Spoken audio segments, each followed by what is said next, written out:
So what is that here? Now we are thinking that no, when we talk about soul, we say that, oh, we have individual soul, my soul, your soul, right? They are not same. Is that what you're thinking? This is the normal thinking, right?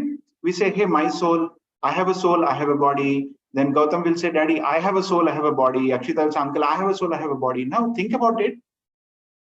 Do we mean that the soul is actually, parts and, it's divided into multiple parts? We should never think that way. Why? Because Bhagavan Shri Krishna himself is saying that the true self, the ultimate soul, is achedya. It cannot be cut. Adahya. It cannot be submitted to the fire, and it will not be reacting to the fire also. Right? Fire cannot touch that.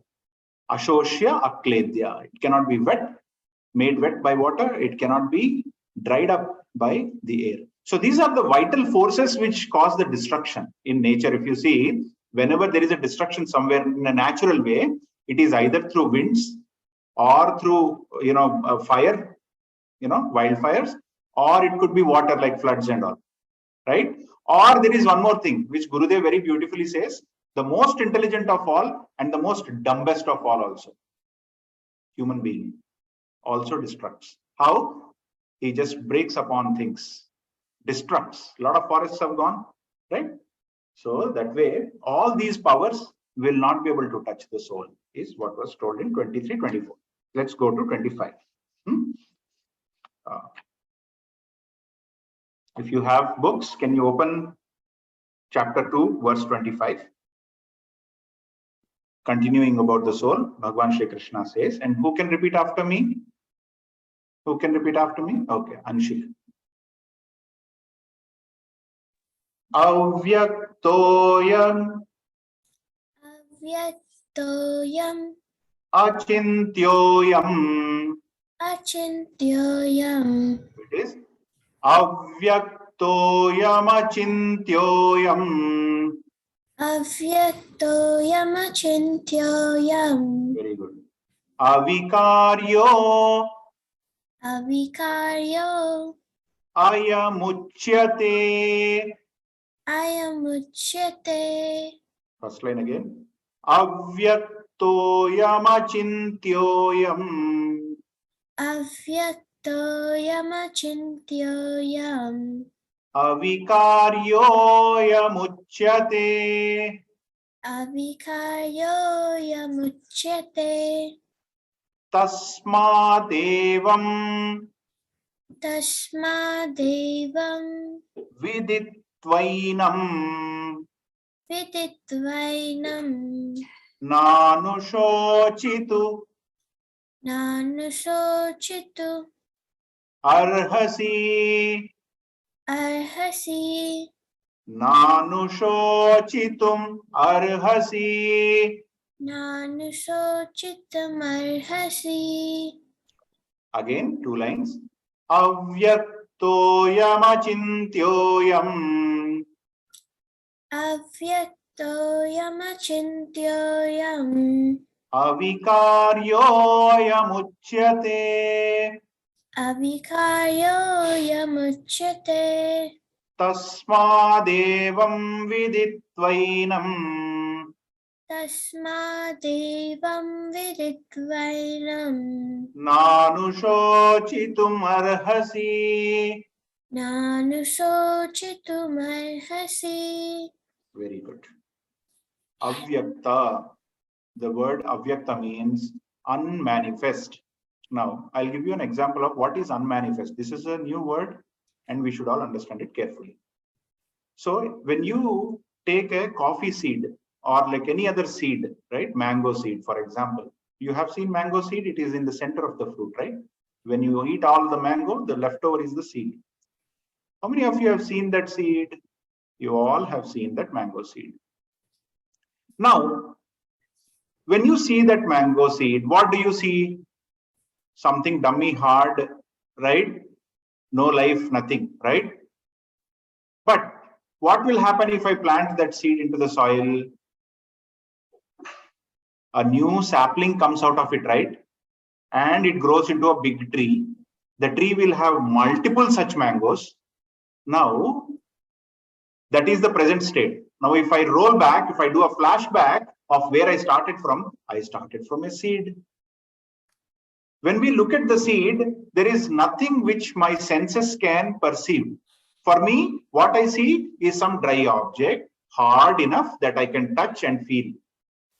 I cannot see a forest. I cannot see the air blowing out of those leaves of mango trees and coming into my nose. I cannot sense any of that while looking at the seed. Does that mean that the forest never existed in the seed? Trees never existed in the seed? Many such fruits coming onto those trees never existed in that seed. It always existed, but it was not perceivable by my senses. I could not have thought about such a thing by just looking at a seed. So something that exists but cannot be perceived by our senses. How many senses we have? 5 senses, right? If none of these senses can perceive an existence which is already there, that is called as unmanifest, which means it did not manifest. It did not come into the existence that is acceptable by my senses. Got it? But once it comes out, once the small little sapling comes out with 2 tiny leaves, I know, now I think I am seeing a tree in that seed. That's when I say, and that's the call, that moment is called as manifestation, which is manifesting. The tree is manifesting now, but the tree was in unmanifested state inside the seed, which I was not able to perceive. So soul is something which is avyakta, which means which is unmanifest. It is available everywhere. Wherever you see, it is available, but we will not be able to perceive it through the senses. This is the first thing Bhagavan is trying to tell here. Achintya. Achintya means what? You cannot concentrate and contemplate and meditate upon it. You cannot understand and think about it. Why? Because thinking happens. It is something like this. Gurudev very beautifully says in his commentary that if I'm looking at the stars through the telescope, will I be able to see myself? No, right? Because I am the seer. It is me who is seeing. So how can I see myself? Similarly, it is the ability, the senses gets the ability, right? If I have the eyes, I must have something else to be able to see, not just these eyeballs, right? In one of the commentaries, he says, okay, what if I remove this eyeball and put it on the table? Will it still see the same world like me? No. So it's not the eyeball that is seeing, it is something else beyond that. What is that? There is a consciousness that has been given to the eye, which provides the ability for the eye to see. There is a consciousness given to the nose, which gives the ability to smell. There is a consciousness given to the tongue that is able to taste. Now, this ability is something which is given by the consciousness. Who owns that consciousness? That consciousness, whatever we say, or the ability for these organs and these sense organs to perform their duties is provided by Lord Shri Krishna himself. It is none other than his reflection into us. When sun reflects in water, we feel that is water. It shines as if it is equal to sun. Similarly, when his consciousness reflects onto us, we feel that we are Lord Shri Krishna, or we behave like Lord Shri Krishna. We become Lord Shri Krishna by just his consciousness helping us. So again, that consciousness is called Jiva. The one that is a reflection of Paramatma in us is called Jiva. We have discussed about that. And this Jiva has the ability to provide strength and provide the roles and duties to various senses as they are operating. Right? Now he's saying, Achintya, you are not able to think. Why? Because I can think about everything under me. I cannot think of something that is above me. It is something like you are in a well. Like if I'm a frog in the well, I will never know what the ocean is all about. Right? Or at least I will not know what a freshwater lake looks like. If I'm a freshwater fish, I will not know what ocean looks like. Why? My world is limited to this boundary. I have this boundary that says this is my body. My body, once I say this is my body, I'm putting a boundary around it. Anything about that boundary, I will not be able to sense it. That's why soul, which is beyond the boundary of body and mind, is not perceivable by senses. So you cannot think about it. Even if I want to think, like just like electricity, right? You can define, you can write stories about electricity, how it helps to the lamps to burn, how it helps the fan to rotate, and all that you can write. But when it comes to like, okay, tell me how it looks like, tell me how it smells like, tell me how it feels like, we cannot say anything about it. It is beyond senses. The only way you can understand electricity, as Gurudev rightly says, with humor added, put your finger into that plug with a live plug which has electricity in it. Whatever experience you go through is electricity. You cannot explain whether that was spicy, whether that was sweeter or something. You can only feel it at that point in time. Right? So, achintya, soul is unthinkable. Avikarya, it never changes. It never changes. There is no change that comes to it. It is same throughout. That's why one thing that is ever pervading, all pervading, will never change. For changing, you must have to change its state, right? You have to change its qualities. Nothing of that changes for the soul. Similarly, Bhagavan saying now, tasmad evam viditvainam, knowing this now, Arjuna, na anushochati marhasi. You should never worry and grieve about things that you are worried about right now. You are worried about you are going to kill your Bhishma, Arjuna, your friends, relatives, and everybody else, Dronacharya and all. Don't worry about that. Because the soul that they own, all right, the soul that is driving them, it will have no expiry date. You cannot think about it. You cannot touch it. None of these elements will be able to touch it. So don't worry about that. Okay? So that's what he is giving a direction here. Now, see, when we talk about so much about soul, what happens? We get lost. Didn't you feel why Uncle suddenly started, chapter 2 and, having all about soul and other like high level concepts? Why? I mean, for me, it was good like a story or something. I would like to have a story, but why something about soul? And it's kind of very high for me. I can't understand. How many of you felt like that? Honestly. Did you feel like that? No, you are great then. I felt that when I was going through this journey of reading Bhagavad Gita for the first time, when I started chapter 2, chapter 1 was all like a story. Arjuna, talking to Krishna, complaining about things. And second chapter started where he says, oh, you have to help me. And then Krishna says, okay, don't worry, I'm going to help you. And the moment Krishna started, he started with about soul. I said, what? What is it soul? It's kind of, it was very high for me to understand that. Now, for students like us, even Arjuna in that state of delusion, he will not be able to understand things clearly because the mind and ears, everything will be shut down. So then Bhagavan comes down to our normal worldly matters. So I'm not going to talk about spirituality now. I'm only going to talk about the real world situation now. I know. And then he starts from 26 onwards, he starts talking about the normal, regular affairs in our day-to-day world. From that point of view. So the first, these 26 and 27 are about that. So we have to chant 26 and 27 together. Okay. Krititali, you have the book with you, right? Can you chant after me? 26.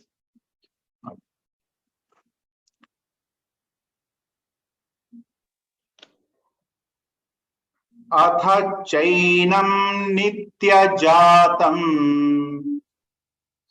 Atha chainam nitya jatam. Nityam va manyase mrutam. Nityam va Manyase. Nityam vanyam Manyase mrutam. manyase mrutam. Tathapi tvam mahabaho.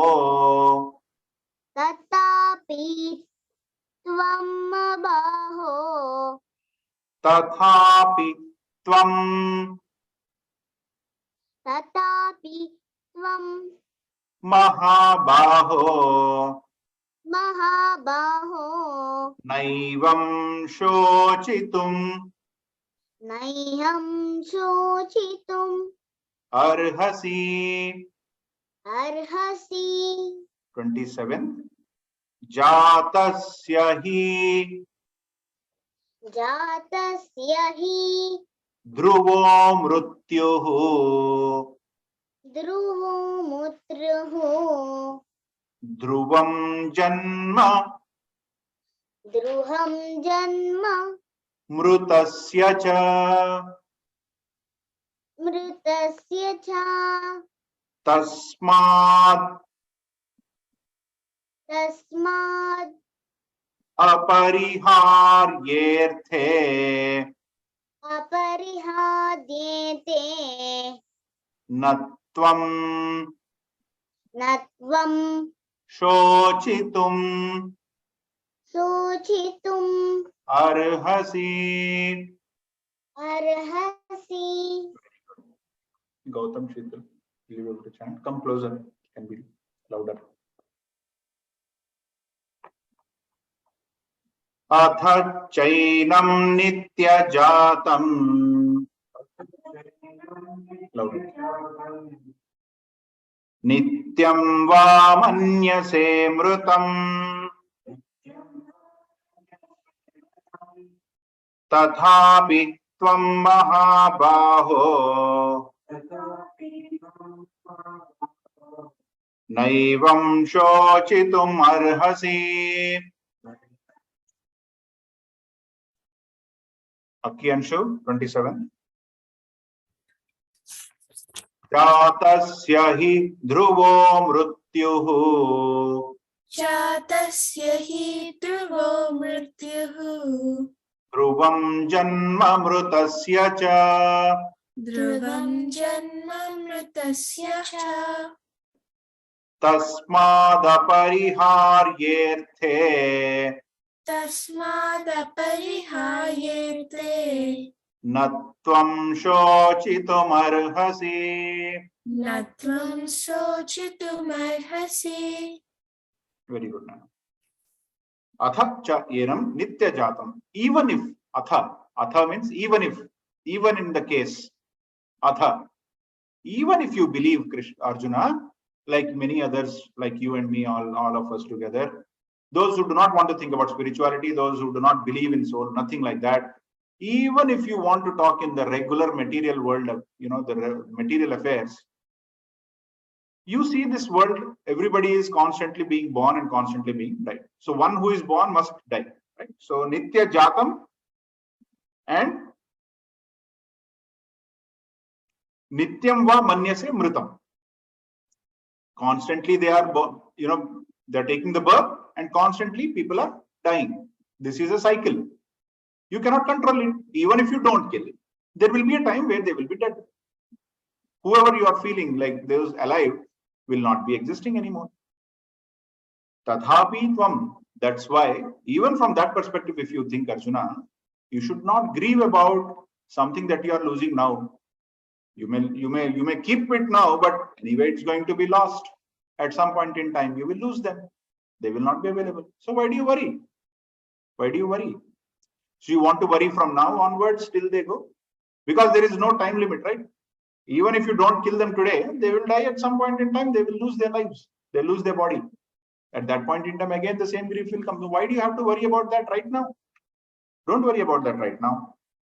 Jatasya hi dhruvo mrityuhu. One who is born must die. Now, this you are thinking only from the people perspective, from only human beings. This is applicable to everything in this world.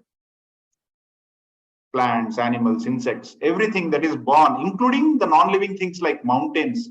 Because you will see, once there was a forest here, now there is a community of 800 houses. What happened to that forest? There used to be bears, raccoons and everything, more in number. Now they have reduced in number. What has happened? That has changed. Something that was existing must go away, right? So even these cities that are existing now, something will come and these will also be washed away one day. Why do you have to worry, right? So he's saying Jatasya hi dhruva mrityuhu, one which is born must die. Dhruvam janma mrutasya cha, one that is dying must again come back to its original form. Can you give me a simple example from your daily life where you see this phenomena, where you see this kind of a cycle? Something existed and then did not exist and then exists again. Any examples that comes to your mind? Anything, Gautam, Sheetal, anything comes to your mind? Reem, what do you think? Something that was there in the morning and you don't find it in the night and comes back in the morning again. Yes, Aki, Anshu? The sun. Sun. Right? From the perspective of the senses, if I was a little baby, I would say sun has come, sun has gone. Moon has come, moon has gone. So what comes is birth. What goes away from our side is death. Doesn't that logic we apply for the body also? Something that exists, we say born. New baby coming in, we say born. And when the person is not available for us to see and touch and feel, we say it's gone. It's the same cycle, just like sun and moon. We feel about ourselves also the same way. When you are in deep sleep, do you know who you are? When we go to the sleep every night, do we know what happens to our body? Do we know what happens around us?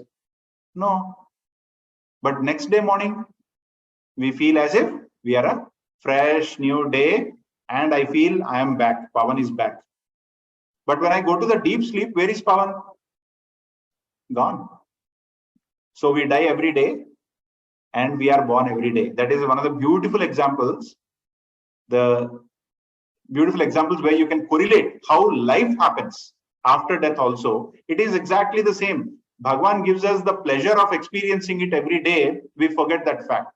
Are we worried? Are we worried when we go to sleep? Are we worried? Oh my God, I'm going to sleep. Oh, I'm going to die. No, we're not worried. Why? Because we know that we are going to wake up again. Isn't it? We have that confidence. Now, Bhagwan is giving that confidence for us to feel even at the end of this life. When we are dropping this body, Bhagwan says, don't worry. It is just like your day and night. You will come back again.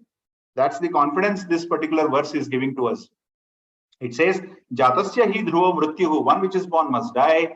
Dhruvam janma mritasya, one that is gone away will again come back, take a new birth. Tasmad apariharyarthe natvam shochitum arhasi. That's why, since you cannot change this, right? Something that's not in your control, you should not be worried about, oh dear Arjuna. This is not in your control when something goes away and when it comes back. See, the way this is all happening naturally, right? So it is not through force.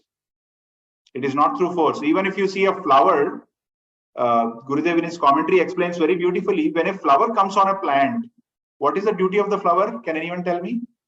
What is the duty of the flower on a plant? Yes, Kriti?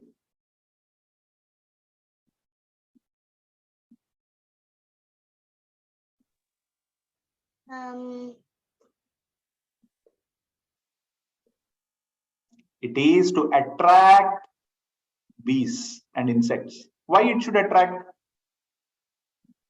Yeah, Akshitanshi? So it can reproduce. Huh? So it can reproduce. Right. So they can pollinate the flower. What happens when you have pollen on the flower? The pollen will not mix unless there is somebody who is doing it, either air or the insects. When the insects come and sit on the flower to drink the nectar, they will touch upon these pollen grains and then they will try to combine them together accidentally. But for that, bees must come. The butterfly must come to the flower. And that's why flower attracts them with beautiful colors and forms and shapes. Now, once the pollination is done, once the pollen has been germinated, the role of the flower is out. Its duty is over. And you will see how beautifully nature slowly drops a petal a day. And after a few days, the flower is gone. The flower is dead. That's what we say in our definition. It's died. Mrutasya. But what happens? At the same exact spot, we see a nice fruit coming up after a few days. Because of this germination process, a new fruit comes in there. Isn't it? So, natural way of destruction is, as Gurudev says, it is always a constructive destruction. Which means when nature destructs something, it destructs with a promise that it's going to create something better. When this life is gone, it is with a promise that something better than Pavan is going to come. That is when the nature decides Pavan should take rest now. His body should take rest. So that is exactly how the nature decides about the life cycle. It is not like human beings. So Gurudev very clearly says that it is not when nature decides to destruct, it is always constructive destruction. But when human beings decide, the most intelligent species in this world, when that decides to destruct, it is always destructive destruction. There is no creation after that. He is one of the most dumbest intelligent tool on this earth, is what has been explained by Gurudev also many times. Foolish people we are. We don't know when we destruct something, we have to create something constructive to just behave like nature. We don't do that. That's the only difference. So this assurance in 27 that Bhagwan is giving should help Arjuna even to understand from a regular worldly affair. He is seeing this world, right? Everything that's gone is coming back again. Mango tree gone, again mango tree comes. Banana tree gone, banana tree comes back again, right? So he's seeing all this, and he should learn from this experience that he should not worry about performing his duty, getting into the war, and trying to destruct and kill his opponents who are standing on the wrong side. Okay, right. So we will close here, and then we will do our closing prayers. We will continue again. You have anything, Disha-ben? You're good? Okay. So we'll continue our closing prayers, and then we will have the same timings. Is it okay for everyone? You're able to make it, right? Okay. Okay. Beta, Gautam, let's do the closing prayers. Come closer.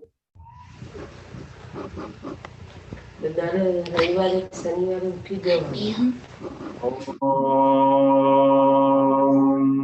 Sarvesham Swasthir Bhavatu Sarvesham Shantir Bhavatu Sarvesham Purnam Bhavatu Sarvesham Mangalam Bhavatu Sarve Bhavantu Sukhinah Sarve Santu Niramayah Sarve Bhadrani Pashyantu Ma Kaschid Dukkha Bhag Bhavet Asato Ma Sadgamaya Tamaso Ma Jyotirgamaya Mrityorma Amritam Gamaya Om Purnamada Purnamidam Purnat Purnamudachyate Purnasya Purnamadaya Purnamevavashishyate Om Shanti Shanti Shanti Hari Om Shri Gurubhyo Namaha Hari Om. The closing prayers and the Gita Dhyanam are there on the Google Drive. I will share the links again. If you want to practice, you can always practice that. And it will be there at the end of this session also, so you can listen again.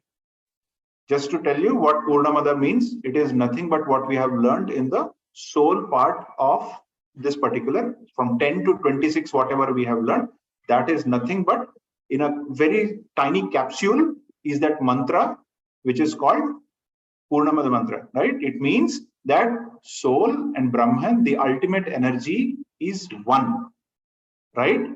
It is distributed to everyone with a lot of compassion and love. It is distributed to everyone with no bias at all. But still it is one. Even after distributing, something you remove from it appears to be removing from it, right? Because when I share something, it's gone from me. It's what my understanding is, a normal understanding of a human being. To make him understand about Paramatma, he says, the consciousness of Paramatma is distributed to everyone, but still he is one. The ultimate consciousness in the overall world is one. Okay?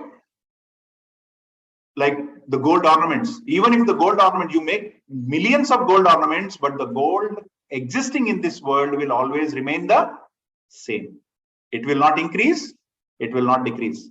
What may increase and decrease is the number of ornaments that you are making and the forms and shapes of it. That is what Purnamada, Purnamidam, that what you see there is complete, which means what I see in you is Krishna Paramatma, what I see in myself is Krishna Paramatma. Just by sharing something or moving something out of myself, or when my body is dropped, nothing is lost, it goes back to Krishna. When something comes out, it comes out of Krishna. So we are all different pots made of the same mud. The mud is not going to go away anywhere. That is Purnaha, that is the completeness. The completeness remains as it is, it sustains itself. This is the essence of that. It helps us understand that we are all tiny, meaningless entities in this world. What is more important is to focus on something which is complete, which is Lord Shri Krishna himself. Okay? All right. See you all next week. We'll continue with 28 onwards. Jai Shri Krishna. Thank you. Thank you. Ini sing hai. Saling kira. Thank you. Kira juga. Bye, sir. Bye.